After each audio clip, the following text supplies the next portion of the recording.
Well, Wednesday night update. Jess was busy today. Had to get the chicks because they were gonna run out at Family Farm and Home. So she got her little box made, her little heater in, plastic around the outside edge. So they're all in here and ready to go. Hatch built. And then she also got the door to the coop hung. It's gotta have some trimming done to it, but nice monster heavy door for inside. So another day of good progress. And then these guys will be here for 10 to 12 weeks. I think she said she got 16 of them. So I honestly don't know if I even showed this before, but Jess put in 1-inch foam insulation in the rafters that we had. I think we had a couple of sheets of it that was just sitting in the attic of the barn. I don't even remember where it came from. This might have been up there from the previous owners. But standing in this space, you can just feel the temperature difference between over here and then standing underneath this insulation. So Jess had a good idea. She said it'd be kind of cool to pull up a thermal camera and see what it looks like. So I've got this infrared thermal camera that I've done a video on in the past. And it just plugs into the bottom of your phone. And you open up an app and you can see the differences. So let's see what the temp differences are. So you can see the different colors as we start to head into the coop. That back wall is showing 81 degrees. We're going to take a peek up at the insulated section. We're showing 87, and then right around those edges you can see that 100-degree temp trying to creep in. But we're 86, 87. And then if we move into the coop area where it's uninsulated, boy, you can see that really jumps up to 125, 126, even 130 degrees in some spots. And that just really emphasizes the difference in temperatures between the insulated side and the uninsulated side. So we'll have to go through and make sure we add the insulation to that section just to be able to keep out some of that heat. And just for some fun, 90-degree chicks. And you can see that dark blue is all their little messes they're leaving all over the place. And then their little heater, 95 to 107 degrees. And then stepping out into the run area, I thought it would be interesting to see the bottom of the panels. So our temperatures are around 130 degrees through the panels. And then you can see where the sun's even hitting on the ground. We've got, 108 to 120 degree temps. So kind of neat just to see different temperatures, how insulation really can help. End of the day Saturday. We really haven't been able to do a whole lot because we had storms all week and we actually lost grid power for a while.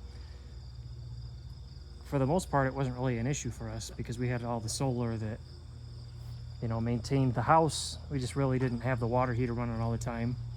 The barn system was running, keeping the brooder heater on the chicks. So yeah, let's step on inside. We got this door built, just built this today. I think I told you about the chicks before.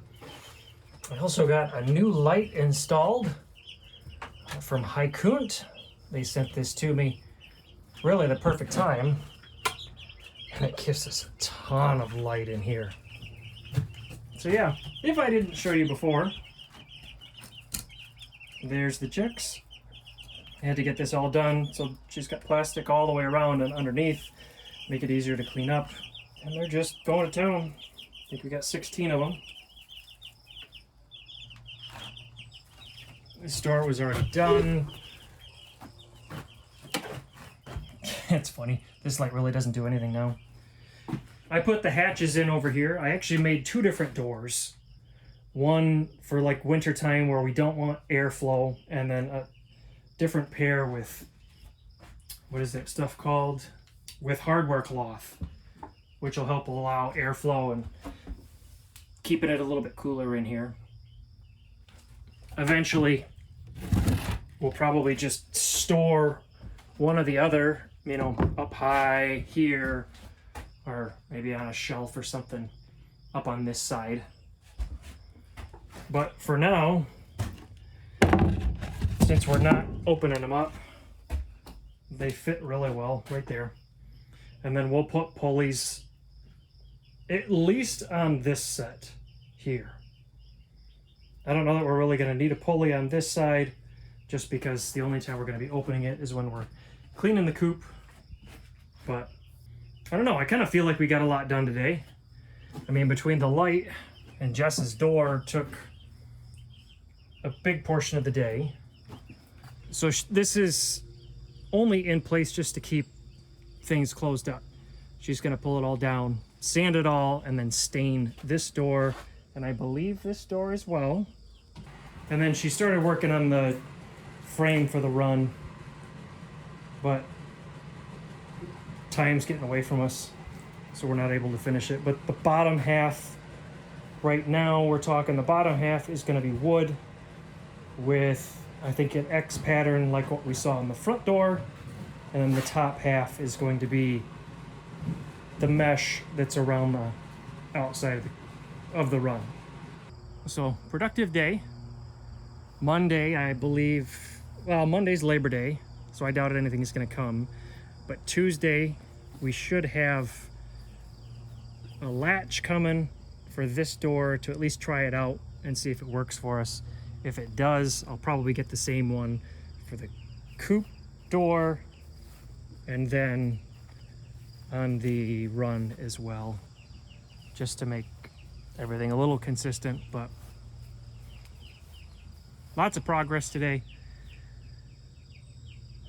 We'll see if we can get some more. Maybe the run door will be done on Monday, and I guess we'll go from there. Yeah, maybe we'll get the last section of the back wall up as well. Boy, it'd be nice to just have that done. And then really it's finishing touches. I'll probably end up doing a final walkthrough video of just everything being done, because that'll be just a really good feeling, because it's been weeks of, you know, an hour here, an hour there, trying to squeeze everything back in and just getting it done. But so far it's pretty nice. So okay, let me ask you guys this. So I'm debating on if I should put some kind of a light right up here. Not one that we're gonna have on all the time, just something that, you know, we can turn it on when we need to come out here. If it's dark outside, especially wintertime, we can just, you know, turn this light on. So what do you think? I know Haikunt does have some solar lights, and I think they have remotes for them, so we could actually put the remote in the mudroom and turn it on when we need to come out here. So I guess, what do you think about that?